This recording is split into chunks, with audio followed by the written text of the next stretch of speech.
Então, gente, a gente está diante de um organismo que simplesmente dizimou milhares e milhares de pessoas. Eu vou citar para vocês um exemplo.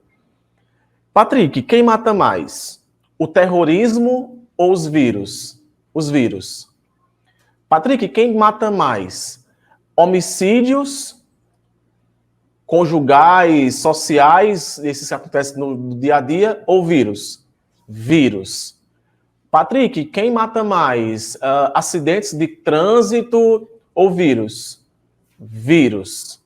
Patrick, quem mata mais? Doenças que se dão a partir de alimentação ou vírus? Aí eu tenho quase um empate. Vocês não fazem ideia da quantidade de pessoas que já morreram por conta de doenças virais. E vocês não fazem ideia da quantidade de pessoas que morrem por ingestão de alimentos. Quando eu falo ingestão de alimentos, não é por conta que o alimento tinha toxinas, mas é porque nossa alimentação desenfreada faz com que nós tenhamos vários tipos de doenças. E recentemente eu li uma pesquisa justamente sobre isso, e eu estou terminando agora, Rafael, de ler o livro Homo Deus, e o livro Homo Deus coloca isso em números, e eu achei muito interessante a questão de o quantos vírus eles já dizimaram pessoas aqui em nosso planeta, tá? O vírus da varíola, meu Deus do céu, tá? Alguns vírus que começaram, no caso da varíola, que começou no México, desde lá da época da escravidão, um negro que tinha a doença acabou dizimando em uma semana essa doença, uma cidade inteira, tá? A gripe espanhola, do mesmo jeito, tá? Aí, com o advento de programas de saúde, porque até então a gente não sabia ao certo o que estava acontecendo, foi que começamos a galgar para caminhos de evitar essas doenças.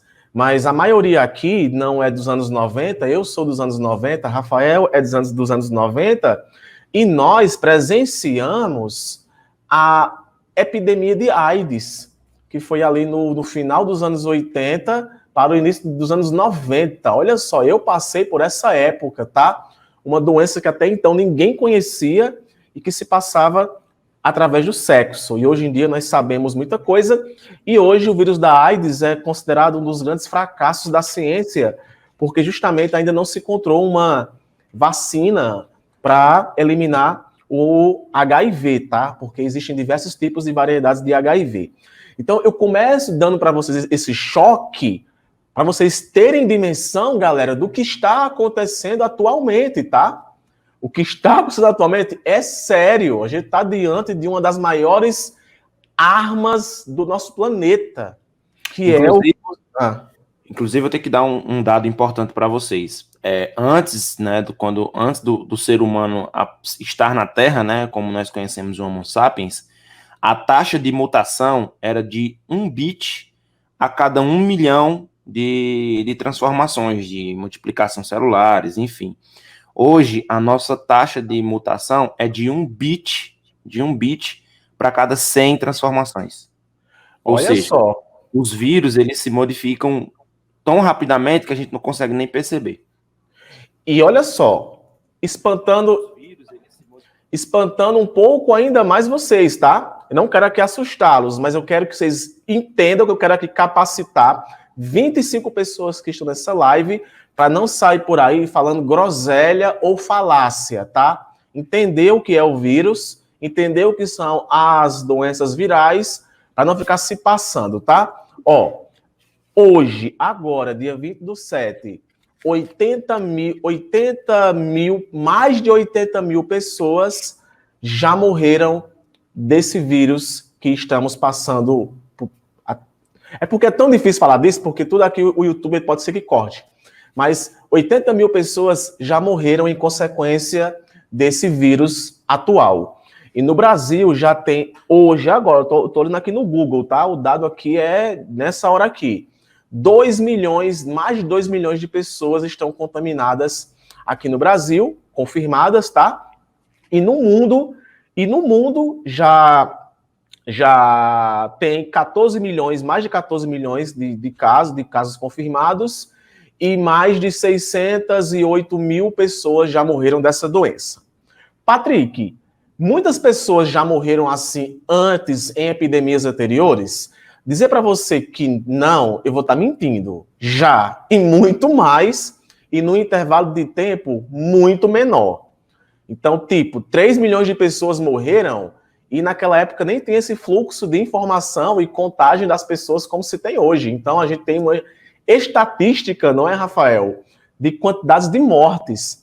Mas, gente, cidades eram totalmente, sumiram. Doenças virais mataram mais do que Primeira Guerra e Segunda Guerra Mundial.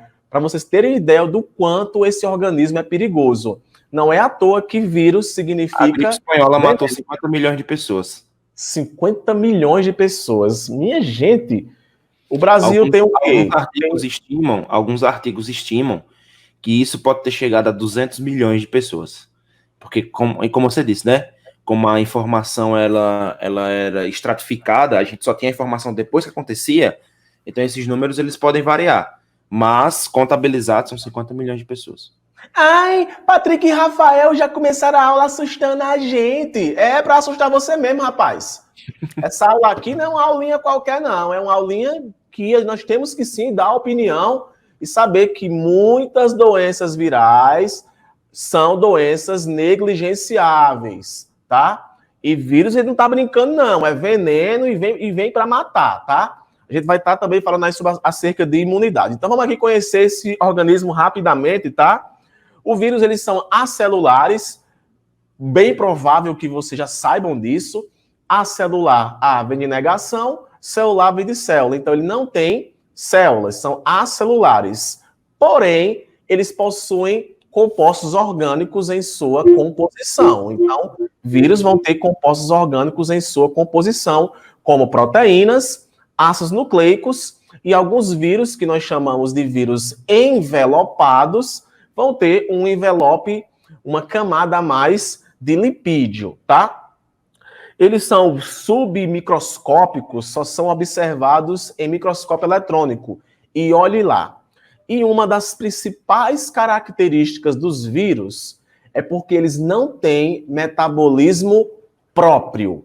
Nós chamamos de vírion, quando essa estrutura está fora da célula. Quando ele parasita uma célula, nós chamamos ele de vírus, ok? Então, os vírus, eles parasitam as células. E semelhante às enzimas, vírus, eles têm especificidade celular. Ou seja, não é em todo e qualquer tipo de célula que este organismo ele vai acabar parasitando. Patrick, quando um vírus ele entra dentro de uma célula, geralmente o que é que ele faz? Geralmente ele se reproduz, mas em alguns organismos, por exemplo, bactérias, o vírus ele pode se integrar ao material genético da bactéria, dentro de um ciclo que eu vou te dizer daqui a pouco. Então, geralmente, um vírus ele entra dentro da célula e ele começa a se reproduzir. Como ele tem material genético, ele vai produzir material genético. Como o vírus ele é uma cápsula proteica, ele vai começar a fazer proteínas da sua cápsula e vai voltar a ser capsulado e a célula sofre lise celular e um monte de vírus sai dessa célula proveniente de um único vírus, tá? Aqui eu tenho diversas morfologias virais e como vocês podem ver aqui, eu vou colocar aqui o ponteiro, tá? Vocês podem perceber, ele tem uma cápsula, tá? Essa cápsula aqui é uma cápsula proteica, logo, né, feita de proteína, e o vírus ele tem material genético. Existem vírus de RNA, existem vírus de DNA, e algumas variedades virais possuem tanto DNA como RNA, que é o que nós chamamos de citomegalovírus. Citomegalovírus, que são vírus que possuem DNA e RNA. Então, de antemão, eu te digo logo, tem vírus que são de DNA, tem vírus que são de RNA e recebem aí algumas denominações genéricas para o seu tipo de vírus ser relacionado com o material genético que ele possui, tá? Aqui eu tenho, por exemplo, o vírus da varíola, do tabaco, eu tenho o bacteriófago, que é o vírus que parasita bactérias, e no geral, note que eles são feitos da mesma coisa. Uma cápsula proteica envolvendo o material genético, tá? Quando vocês observarem essa imagem aqui em qualquer lugar, isso aqui não é um vírus humano, isso aqui é a representação de um bacteriófago. Geralmente, nós representamos a estrutura viral de um bacteriófago, de um vírus que parasita bactérias, tá? E são parasitas intracelulares obrigatórios. O que é que isso quer dizer? Que eles não têm metabolismo próprio, eles necessitam entrar dentro de uma célula, são intracelulares obrigatórios porque eles não conseguem se reproduzir fora de células. Eles precisam entrar dentro de célula para poder sofrer o processo de duplicação do seu material genético, que você já sabe que é DNA ou RNA. Rafael, meu querido, alguma colocação sobre vírus? Só uma colocação rápida, é que tu falou, né, que os vírus bacteriófagos, eles se integram ao DNA bacteriano. Perfeito. Só que, recentemente, a gente já sabe que eles fazem isso com células humanas também. Olha só, vírus que eles acabam entrando dentro da célula e acabam se unindo ao material genético. Ó, como você pode perceber ali na imagem, nós temos dois ciclos, que são bem comuns, isso aí é também didático. O ciclo lítico e o lisogênico. O lítico é aquele tipo de ciclo em que o vírus ele entra dentro da célula e ele acaba, de fato, se reproduzindo. O lisogênico é quando o material genético do vírus acaba se incorporando o material genético do vírus acaba se incorporando ao material genético da célula parasitada e toda vez que essa célula se duplica, o vírus automaticamente é duplicado. Patrick, ele pode sair da fase lítica e ir para a lisogênica? Pode. Ele pode sair da lisogênica e ir para a lítica? Também pode, tá?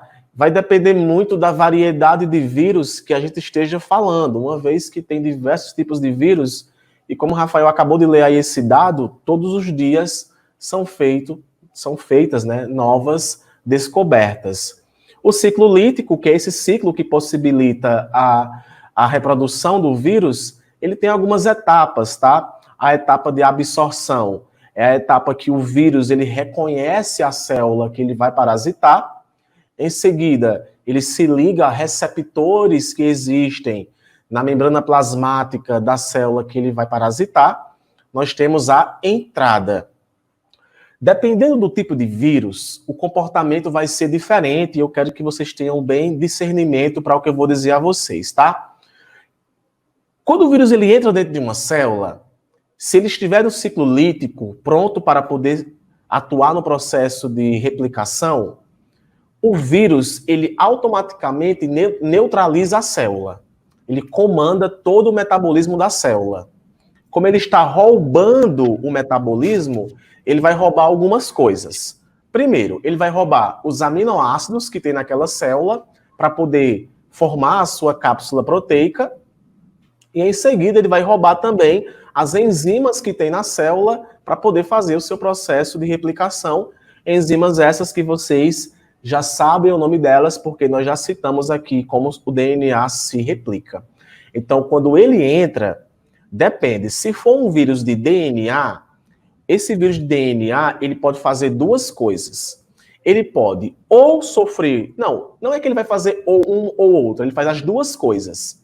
Ele perde a cápsula, o material genético desse vírus, ele se integra ao DNA, ele se integra temporariamente ao DNA da célula parasitada e ele começa a produzir variações, novos vírus a partir dele, começa a sofrer replicação dele.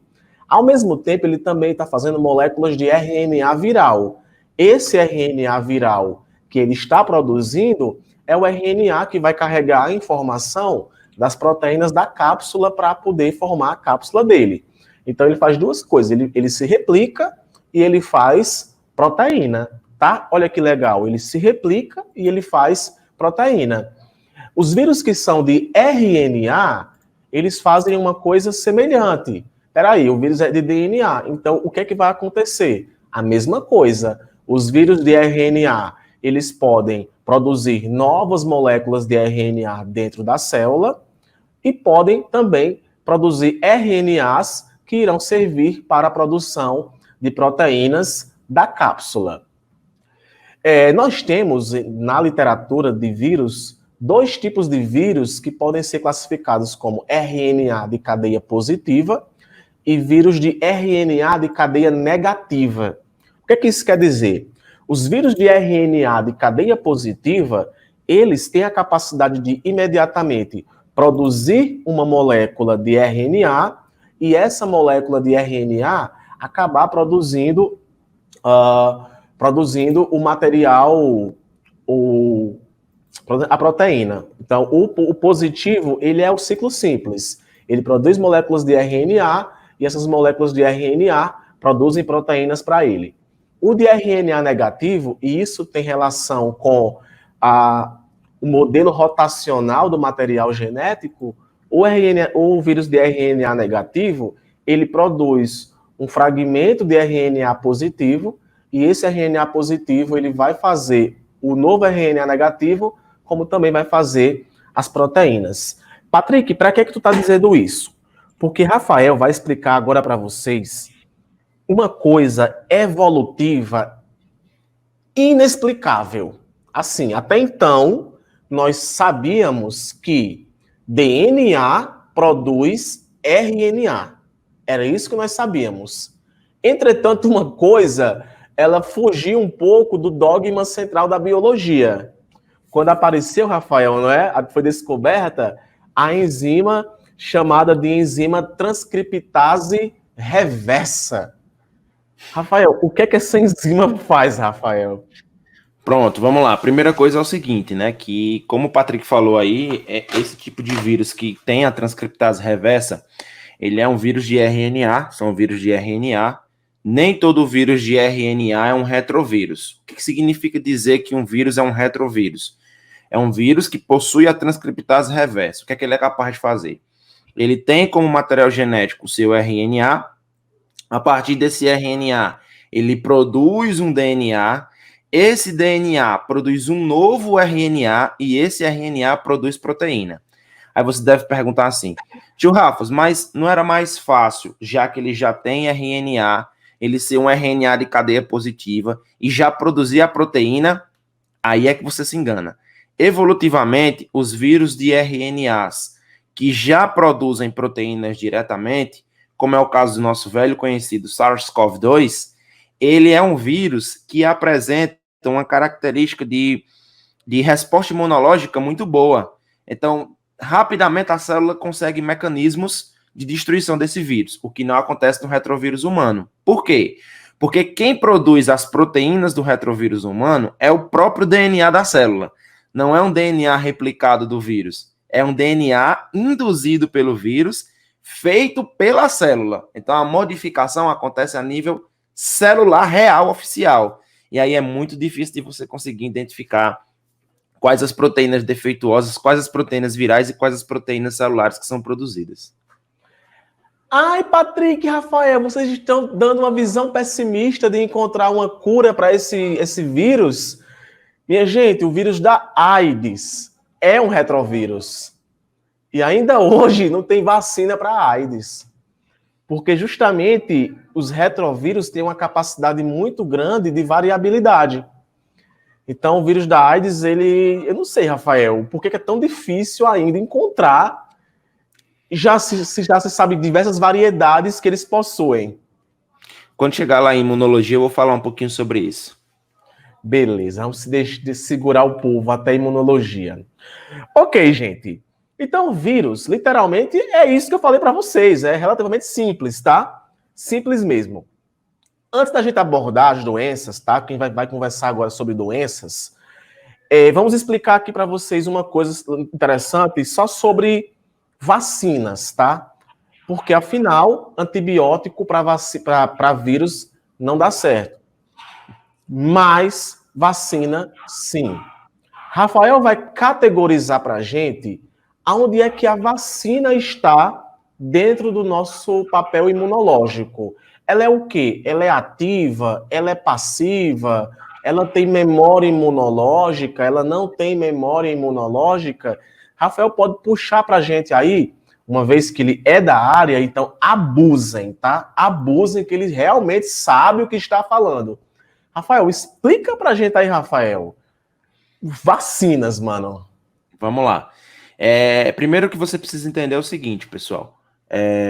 O nosso sistema imunológico nada mais é do que um conjunto de células, tá? Um conjunto de células que tem a capacidade de produzir proteínas de defesa. Essas células, elas têm basicamente 3 capacidades importantes. A gente vai falar depois do sistema imune, mas eu vou falar dessas agora. Ela tem capacidade de reconhecimento, ela tem capacidade de destruição e elas têm capacidade de memória. Então, as nossas células imunológicas basicamente geram esses 3 fatores: reconhecimento, destruição e memória. Beleza? Como é que nós conseguimos identificar a imunidade? O que seria uma resposta imune? Vamos lá. Resposta imune, na verdade, é uma resposta a partir do seu sistema imunológico, onde essa resposta pode ser adquirida, ela pode ser passiva ou ela pode ser ativa. Vamos lá. O que é uma resposta adquirida? Exemplo, os anticorpos que passam de mãe para filho.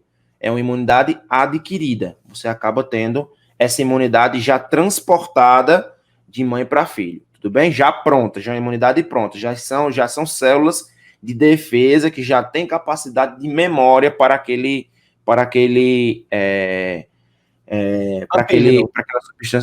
antígeno, para aquele patógeno. Foi boa.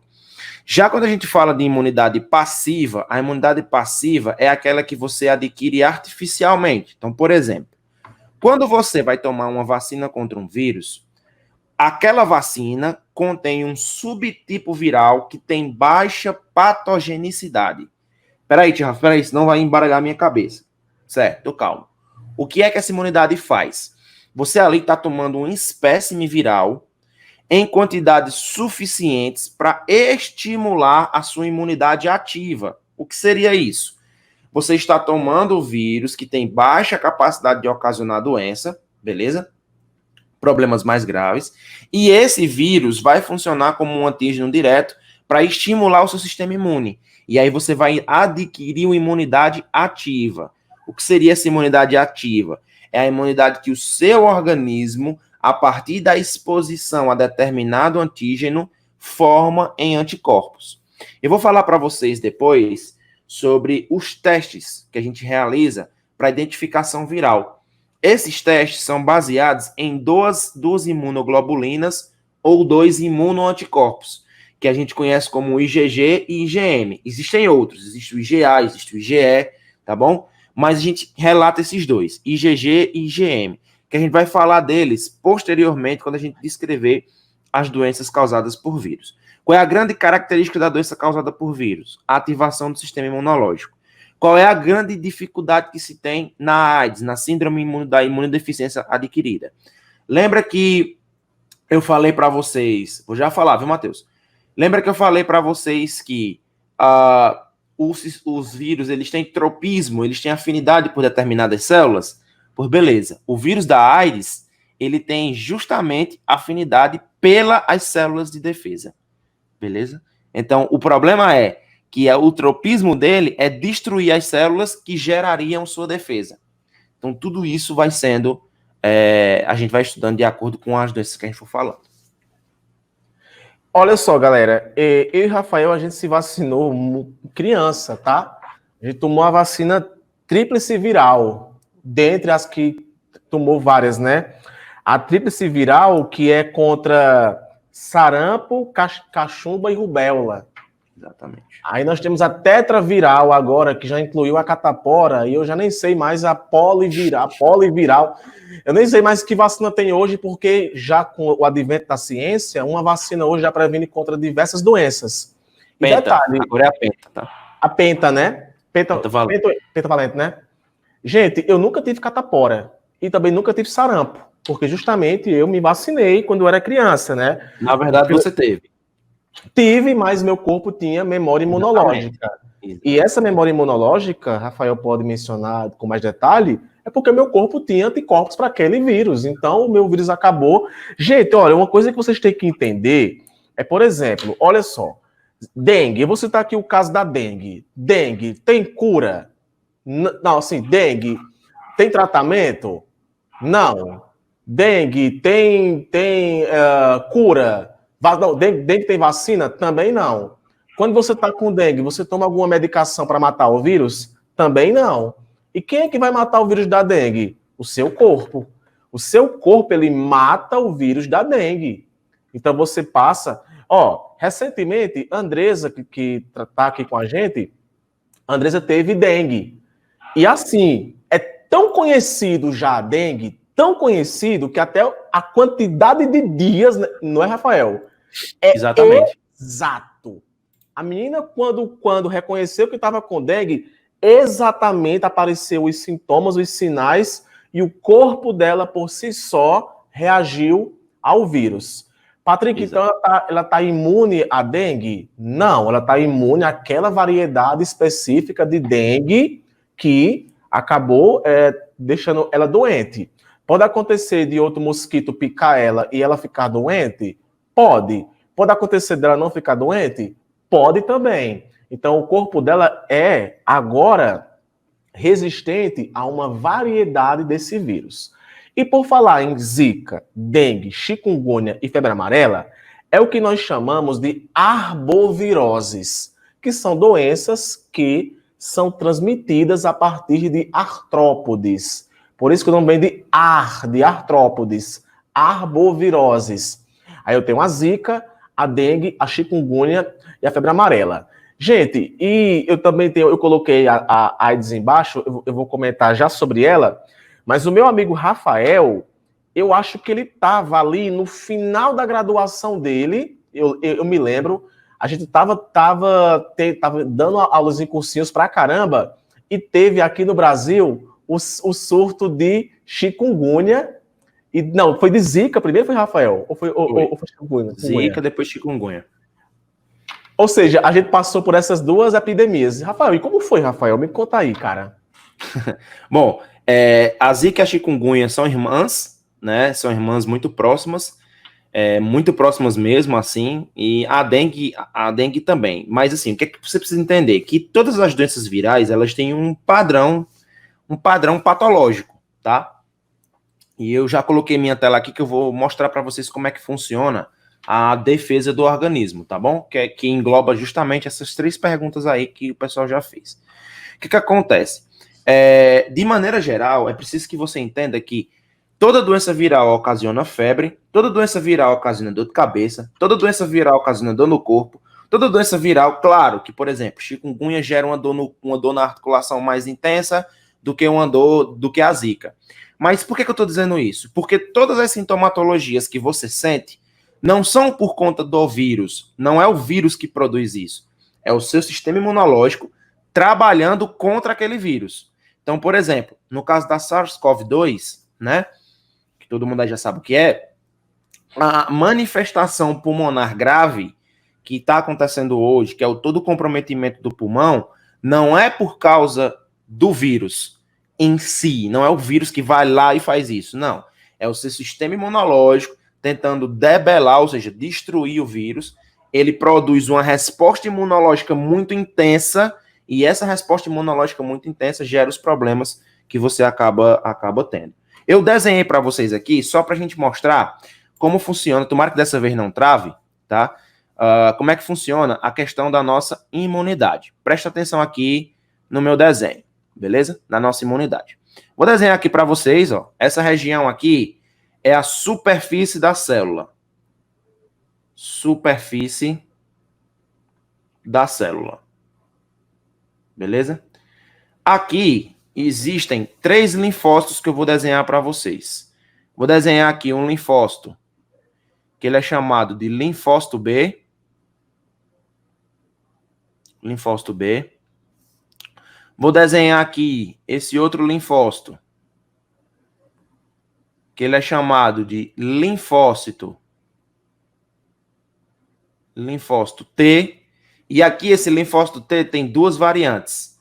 Tem o TCD4 e tem o TCD8. Beleza? Essas duas variantes. E aqui vou desenhar mais outro linfócito para vocês, que é o linfócito NK.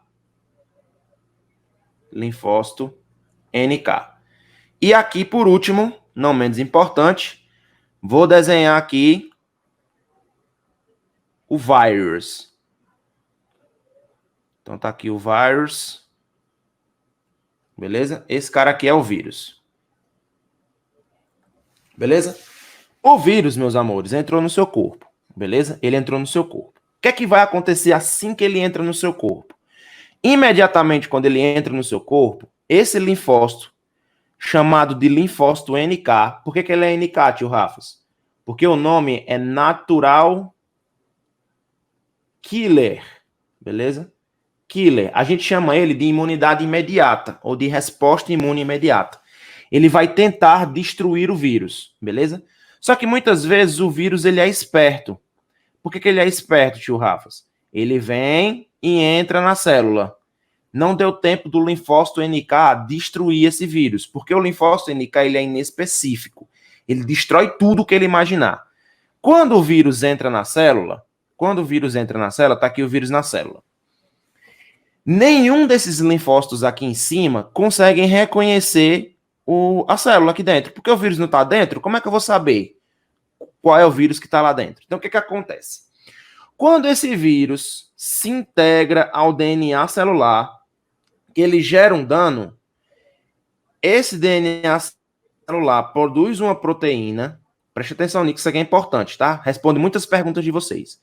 E essa proteína é emitida na superfície da célula. Só que quando essa proteína é emitida na superfície da célula, ela gera uma sinalização. Sinalização. Que sinalização, tio? A sinalização que ele vai gerar, vou apagar aqui porque o vírus está dentro da célula, beleza? Então, não precisa mais dele aqui fora. Essa sinalização, por sua vez, ela vai sinalizar para o linfócito TCD8. O linfócito TCD8 se encaixa nesse sinalizador e ele destrói a célula. Tá acompanhando? Destruiu a célula. Quando ele destruiu a célula, o vírus que estava dentro, agora ele é exposto. Ele volta para fora. Beleza? Quando ele é exposto, automaticamente chega para ele um outro linfócito, Patrick, chamado de linfócito TCD4. Esse linfócito TCD4, ele é um linfócito de reconhecimento. Reconhecimento. Esse linfócito de reconhecimento diz, opa, aqui tem um vírus. Vai identificar qual é o tipo de vírus, beleza? E a partir do momento que ele faz isso, aí eu vou responder na pergunta da galera. Ele vai até o linfócito B e diz, ó, tá aqui a amostra do vírus que ele identificou. E esse linfócito B começa a produzir anticorpos. Beleza? Começa a produzir anticorpos. Ok, tio Rafas. Só que quanto tempo demora isso? Geralmente, no caso das arboviroses, entre 7 e 14 dias. Beleza? A gente chama isso de ciclo de replicação. Tá? Então, o vírus está se replicando ali, as respostas imunológicas começaram a serem apresentadas e, por fim, vai acontecendo esse processo, tá? Os anticorpos que são produzidos, eles são produzidos de duas formas. Vou pegar aqui, preto. Existe uma imunoglobulina chamada de IgM e existe uma imunoglobulina chamada de IgG. Isso tem para todos os vírus, tá? IgM é uma imunoglobulina produzida pelo TCD4 e pelo TCD8, que é um indicador de fase aguda. Ou seja, você está com a doença e está manifestando os problemas, tá bom? E o IgG é um marcador que a gente diz de memória ou fase crônica, o que é que ele significa? Você ou já teve a doença, tá? Ou está no finalzinho da doença da fase aguda, ou seja, dos sintomas mais pesados. E como é que esse indicador é feito? Onde é que ele é produzido? Como é que esses anticorpos aqui eles já existem? A partir do linfócito B, que pegou a informação do linfócito TCD4, que só pôde pegar essa informação porque o TCD8 foi lá e destruiu a célula. Por que é que muita gente teve contato, por exemplo, com SARS-CoV-2, mas não tem IgG? Porque os linfócitos NK já foram lá e destruíram aquele vírus, beleza? Então, o linfócito NK já foi lá, já destruiu antes mesmo que ele entrasse na sua célula e produzisse todo aquele processo, beleza? Então, como é que se dá os exames virais? Os exames virais, eles dão assim, ó. IgM positivo, IgG negativo. Ou seja, você está na fase aguda da doença, beleza? Você pode ter IgM negativo e IgG negativo. Ou seja, você não teve contato com a doença. Ou, por último, você pode ter... Por último, não, né? IgM positivo, IgG positivo. Ou seja, você está no final da fase aguda, mas já tem anticorpos sendo produzidos de memória. Ou ainda, você pode ter IgM negativo e IgG positivo. Ou seja, você agora tem imunoglobulinas de memória. Inclusive, a Andresa recentemente teve dengue, e um dos exames que foi pedido para ela foi esse, que é feito através de determinados tipos de técnicas de cromatografia para identificação desses anticorpos. Então, é justamente esse processo em síntese que faz com que você tenha uma resposta celular. Lá naquele momentozinho em que o linfócito TCD8, meus amores, tenta destruir a célula, ele tenta destruir a célula de diversas maneiras. Uma delas é liberando o que nós chamamos de sinalizadores celulares do tipo interleucinas. Essas interleucinas ou leucotrienos, elas são elas são moléculas que causam entupimento, dependendo do local, tá bom? Coriza, dor de cabeça, febre, dor no corpo, comprometimento pulmonar. Então, todas essas características, dependendo do local onde essas interleucinas são produzidas, por exemplo, no caso da dengue hemorrágica, é a nível de vasodilatação dos vasos e espessamento da parede celular, fornecendo o processo de diapedese, ou seja, a saída de células do vaso em direção aos tecidos. Então, nesse caso aí, nós temos um processo ocasionado por uma interleucina da dengue. No caso das interleucinas do SARS-CoV-2, por exemplo, eles têm tropismo por células pulmonares. Então, a chuva de interleucinas faz com que você tenha o comprometimento pulmonar. Tio Rafas, e o tratamento dessas doenças virais é feito a partir de quê? A partir dessas sintomatologias. Febre, dor de cabeça. Você utiliza imunossupressores para reduzir essa atividade do sistema imunológico, porque é ele que está causando esses problemas de saúde, só que ela fica suscetível a doenças oportunistas. Então, veja como é complexo o arranjo entre trabalhar com doenças de imunodepressoras e trabalhar com doenças virais. Aliás, com moléculas imunodepressoras e com doenças virais. Uma outra característica também importante desse processo é que, muitas vezes, a pessoa ela não falece, ela não chega a óbito em decorrência dessa doença. Ela chega a óbito em decorrência, por exemplo,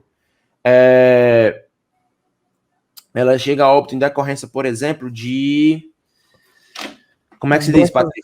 Doenças oportunistas? Exatamente, doenças oportunistas, como é o caso, por exemplo, dos HIV positivos, que são pacientes que, como tem uma imunodepressão muito grande e dependente, né, da carga viral, automaticamente isso faz com que o paciente apresente, né, características de infecções oportunistas. Aí vamos lá. Muita gente fala por aí que se cura da contaminação viral, da infecção viral. O que é que acontece, Patrick? No caso do HIV, que nós não temos uma vacina, né, que vai produzir esses anticorpos de memória, que vai destruir o vírus e fazer com que você não tenha mais aquela doença, no caso do HIV, especificamente dele, o que é que acontece? Você vai tomando os coquetéis que são os medicamentos utilizados para inibir a replicação viral, beleza? Vai inibir a capacidade contaminante da célula, mas ele está lá. Só que o que acontece? Nós não temos alguns métodos que eles têm sensibilidade limitada. Por exemplo, está lá a quantidade de vírus, está tomando o medicamento correto, está fazendo o tratamento correto, ele está lá a replicação reduzida. Aí o meu teste dá 0. Por que ele dá 0? Porque ele não consegue identificar a pequeníssima quantidade de vírus que tem lá, mas ele está lá. Aí você diz, eita, me curei, agora eu vou parar de tomar o coquetel. Quando você para, questão de 5, 7 dias, a carga viral, ela basicamente, ela é exponencial, ela chega a 10 a quarta, 10 a quinta, a carga viral do vírus vai se replicando nas células. Ou seja, as contaminações virais em que nós não temos memória imunológica para o vírus, claro que na AIDS pode acontecer. Só que eu vou dizer para vocês o seguinte, que no caso do HIV, essa memória imunológica ela é muito específica. Já se tentou retirar pessoas que são imunes, que têm memória imunológica AIDS, e copiar essa imunoglobulina, né, esse anticorpo, em outra pessoa, mas não deu certo. Por quê? Porque o vírus da AIDS ele tem uma capacidade, por ser um retrovírus, de modificar seu DNA genético muito rapidamente. Na verdade, seu DNA genético não, perdão. De modificar suas informações genéticas muito rapidamente. Tem um artigo muito bom, eu não me lembro da escola qual é, mas acho que é um artigo de Cambridge, que ele fez um teste molecular dizendo que a cada 10 células que o HIV contamina, eu vou falar sobre ele. Ele tem a cada 10 células que o HIV contamina, 8 delas ele tem material genético diferente. Ou seja, 80% do material genético dele se diferencia a cada célula que ele contamina. Beleza? No Brasil, recentemente, nós tivemos um tratamento que ele conseguiu reduzir a carga viral, né? Conseguiu destruir a carga viral num paciente aqui no Brasil, que foi um dos estudos mais impressionantes que eu já vi, que eu li nos últimos tempos, né? E aí, o que é que acontece? Você pode reduzir essa carga viral durante muito tempo para reduzir o coquetel, mas, infelizmente, o que é que percebeu-se? Que depois de um período de tempo, mais seja longo, você aumenta muito a sobrevida do paciente, o paciente vive muito tempo, porém, em um outro tempo ele vai ter que retornar a tomar aqueles medicamentos contra o problema viral, tá bom? Aí eu vou respondendo logo a pergunta do Matheus. Por que o TCD4 e o TCD8 não são produzidos sinteticamente?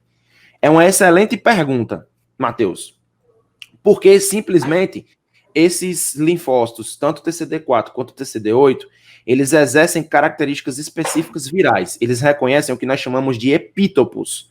O que são epítopos? São regiões específicas do vírus que cada TCD4 reconhece. O meu TCD4 reconhece uma região, o seu TCD4 reconhece outra região.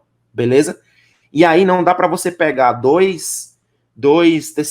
TCD4 de uma pessoa e sintetizar na outra, sintetizar em laboratório e entregar para ela. Por quê? Porque o TCD4 ele só amadurece dentro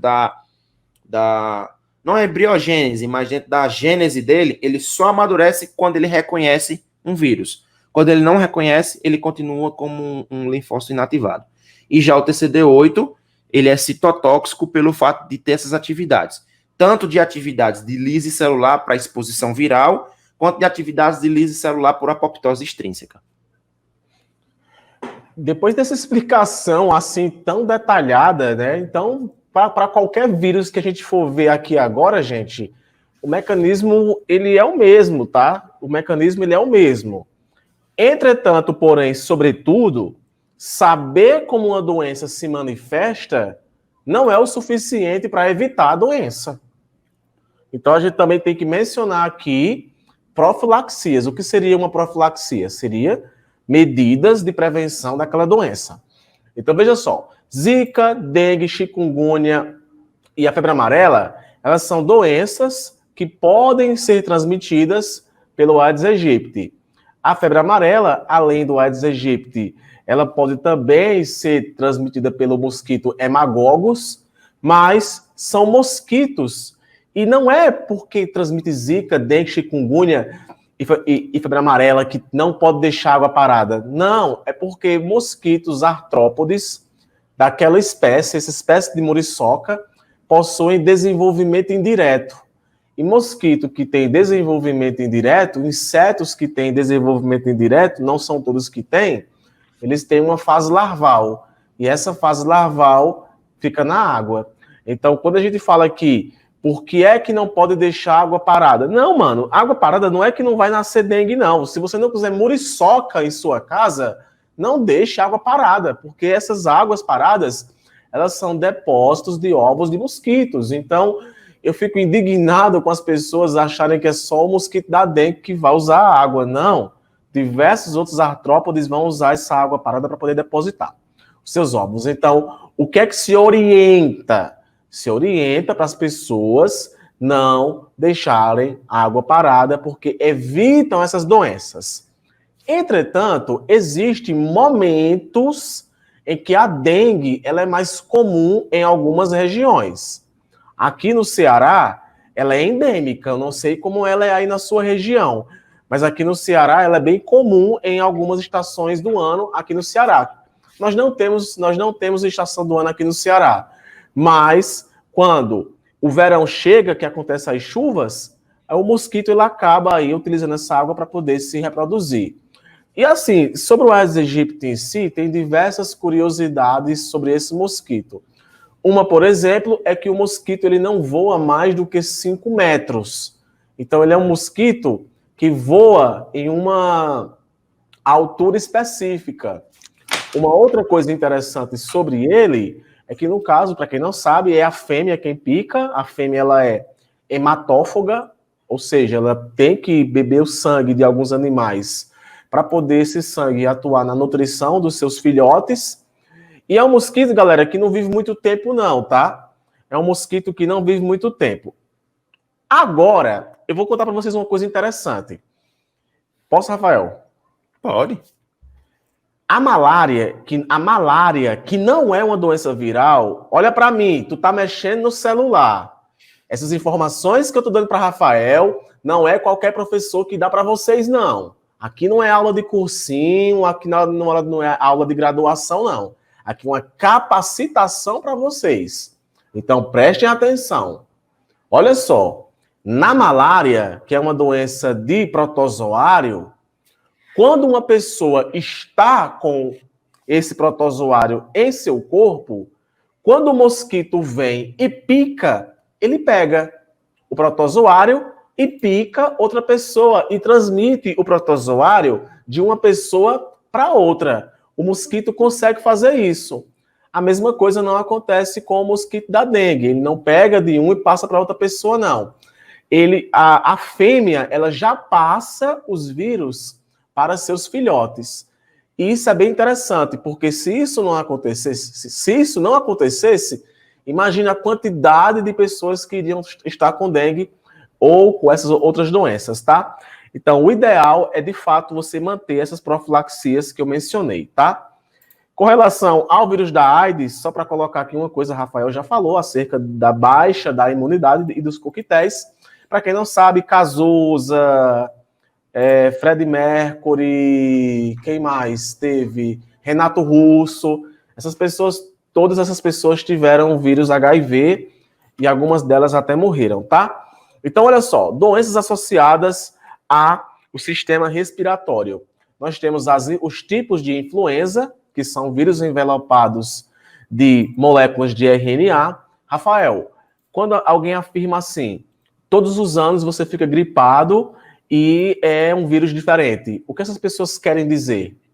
Elas querem dizer que todos os anos você tem um subtipo do vírus que sofreu uma modificação e não tem imunidade e você não tem imunidade de memória para aquele vírus. Por isso que você tem a vacinação anual. Então, nós temos aí também temos campanhas de vacinação, né, Rafael? Anuais para alguns tipos de idade. Temos a gripe suína, que foi alguns anos atrás aí. Ela foi bem conhecida por também dizimar algumas vidas. A gripe aviária, que é H5N1, que também foi uma doença que foi muito noticiada há um tempo atrás, mas são doenças que algumas a gente pode dizer que foi erradicada e outras dizer que elas apenas diminuíram o seu pico, mas daqui a pouco pode voltar a aparecer, tá? Eu certa vez escutei de um professor que todo mundo está gripado. Só não está manifestando os sintomas, Rafael, é verdade? Exatamente. Não, mas isso é verdade mesmo. A gente tem uma mania de achar que a doença, ela só existe quando a gente tem a sintomatologia daquela doença. Mas não, você pode ter a doença, você pode ter o patógeno, você pode ter o vírus, especialmente nas doenças virais, e não manifestar sintomas. O seu sistema imunológico, ele pode estar preparado justamente para esses organismos, né? Se é que pode se dizer assim, externos. Claro que eu não iria colocar aqui imagens, né? As imagens aí vocês pesquisam pela internet que vocês encontram, mas aqui nós temos doenças associadas ao sistema genital, crista de galo, que é o HPV tipo 2, tá? E nós temos aí também a herpes simples genital, que é o HSV. Nós temos o HSV1 e o HSV2. E também temos uma outra variedade de HPV, que é o da mononucleose, que é a doença do beijo, que passa através do beijo. Uhum. Rafael, como foi que teve essas campanhas de vacinação? Que fim foi que teve das campanhas de vacinação para HPV, que de repente foi muito noticiado, depois parou? Não, é porque, na verdade, no começo teve-se uma adesão, não sei se vocês lembram, mas a vacina era administrada em 2 doses, né? 2 doses, e existia uma idade específica para se tomar aquela vacina, né? Porque aquela parte ali que vocês viram era justamente o que nós estamos passando pela SARS-CoV-2 agora, era a fase 4. Então eram testes com amostras, né? Estava vendo aí como a população respondia àquela vacinação. É tanto que posteriormente se percebeu que uma dose só já era suficiente e que alguns critérios poderiam ser adotados, como predisposição, como se há ou não relação sexual, se na família já houve outros casos, né, de HPV. Então, todas essas situações, hoje ela faz parte do calendário vacinal, né, obviamente que só feminino, ela faz parte do calendário vacinal e não é necessária essa campanha de vacinação, porque a partir do momento que a mulher já vai procurando o sistema de saúde, Patrick, ela já vai tendo o acesso à vacina. Um detalhe que eu queria dizer para vocês é que o Brasil não é de hoje, não é de ontem, não é de 4 anos atrás, não é de 10 anos atrás, é um dos países que mais imuniza no mundo, tá bom? Em todas as doenças. E um detalhe importante, por que que muitas vacinas elas são tomadas quando é bebê? Porque assim, geralmente o pessoal diz, muito doloroso, podia aplicar no menino quando ele fosse mais adulto. Muito simples. Não sei se vocês já ouviram falar, mas não sei se o Patrick vai colocar aqui, existe o vírus da catapora, tá? O vírus da catapora que é chamado de quê? Tu lembra, Patrick? Varicela. Exatamente, varicela zoster. O vírus da catapora, ele tem uma afinidade muito grande por neurônios, tá? E quando você é adulto, ele pode manifestar, né? Ele pode se manifestar de uma forma diferente, que a gente chama isso de cobreiro. E por que a gente tem que ter cuidado com isso, Patrick? Porque quando você é adulto, o seu sistema imunológico está muito mais maduro do que quando você é criança. Então, a resposta imunológica, ela é muito mais intensa. Isso para todas as doenças, tá? Por isso que a maioria das vacinas são aplicadas quando você é um bebê. Porque quando você é menor, mais novo, a sua resposta imunológica, ela é mais branda. Ela acontece, mas ela é mais branda. Quando você é adulto, o seu sistema imunológico, por ser mais maduro, ele responde com muito mais, como é que eu posso dizer? Muito mais força, digamos, né? Entre aspas. E essas respostas imunológicas exacerbadas é o que geram a grande parte da sintomatologia e a gravidade das doenças. Então, a pele, assim, a gente também pode dizer, Rafael, né, que são doenças infantis, né? Mesmo pegando, mesmo a catapora tendo a possibilidade de ter em adultos e bem mais severa, catapora, rubéola, sarampo, cachumba, são cachumba nem tanto, mas catapora, rubéola e sarampo são doenças infantis, tá?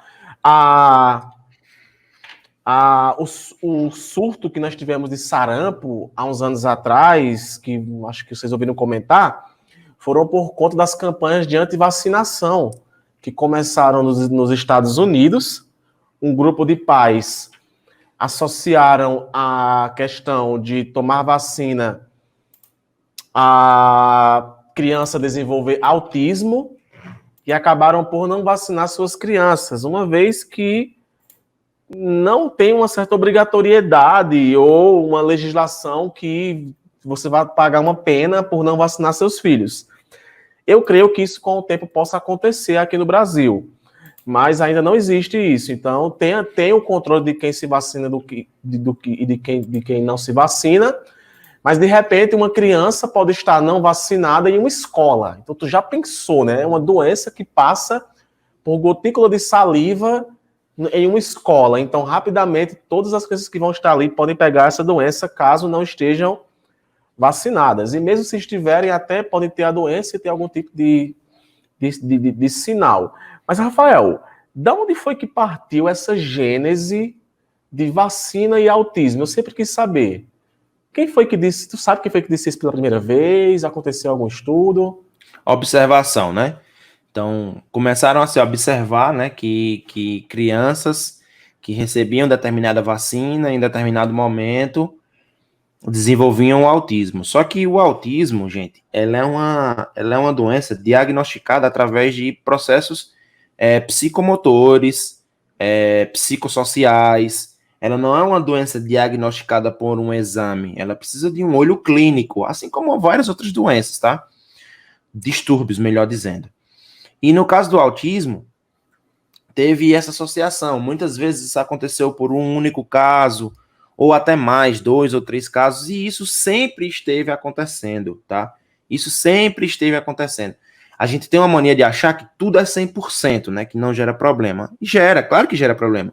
Claro que tem pessoas que tomam a vacina e sentem uma reação um pouco mais severa, tem pessoas que sentem, enfim, que desenvolvem um determinado problema que não desenvolveriam antes, mas são casos raros. 1 em 100 mil, 1 em 200 mil, vai depender do tipo de vacina.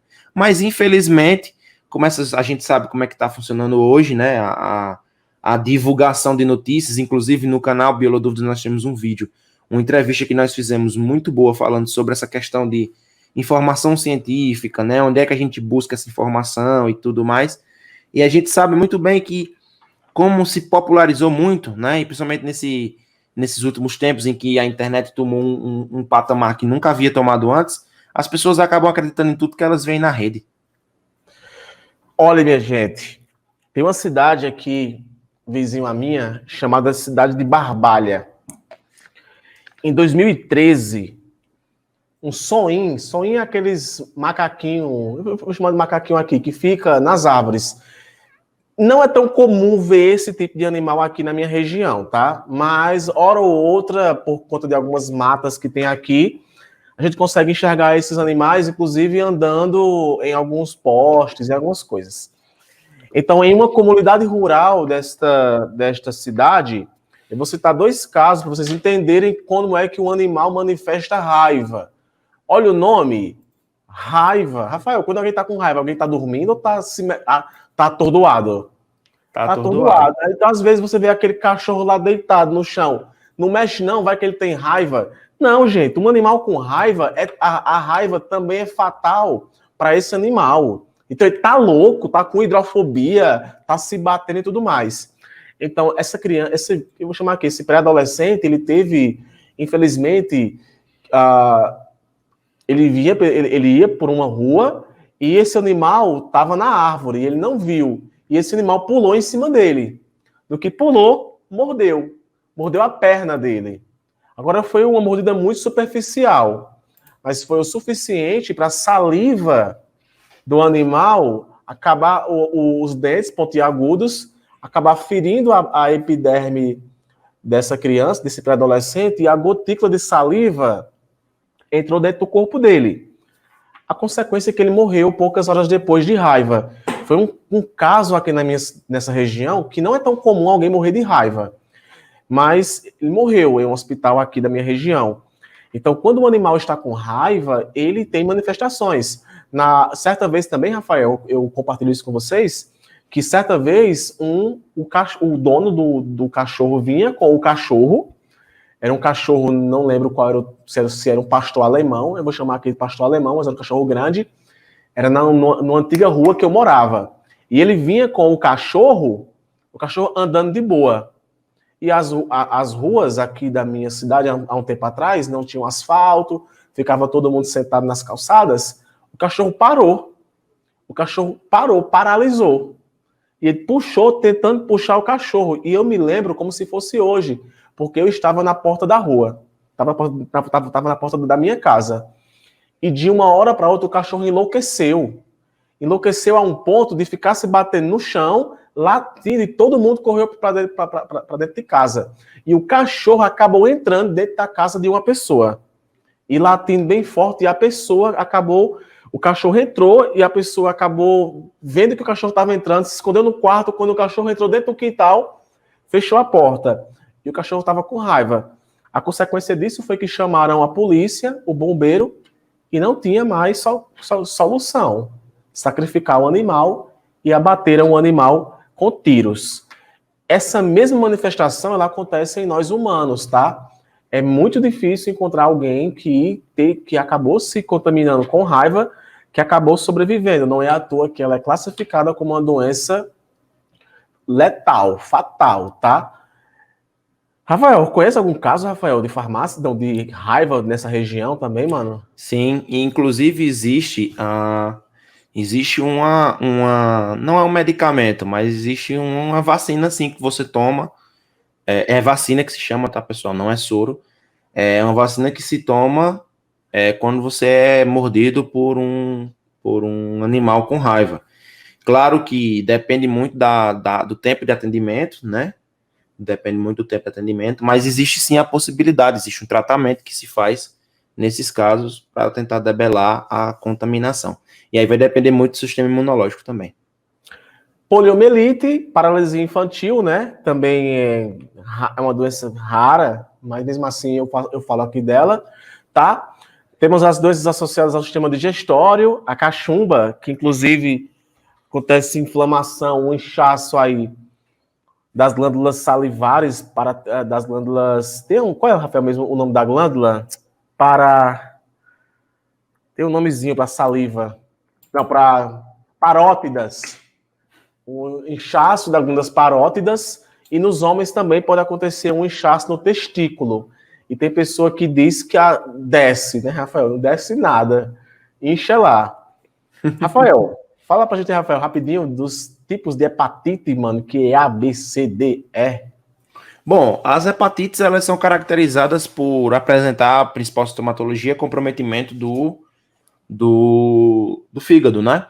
Claro que essas hepatites, elas podem ser adquiridas, então, através de relação sexual, você pode ter ali contaminação com pacientes que têm hepatite, utilização de aparelhos, né, de utensílios com transfusão sanguínea e tal, então tudo isso pode ocasionar. E uma das características é que essa hepatite, ela pode ser alcoólica, ou seja, o paciente, ele gera danos irreversíveis ao fígado, e ele se contamina com um vírus da hepatite e ele desenvolve a doença.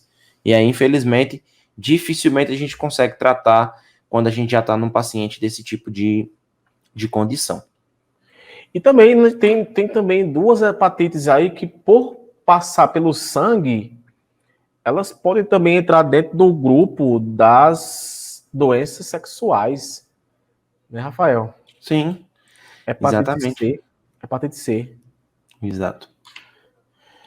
Ok? Gente, que aula, galera. Assim, que aula. Cara, na moral, aula é pra ser assim, mano. De boa, conversada, tá ligado?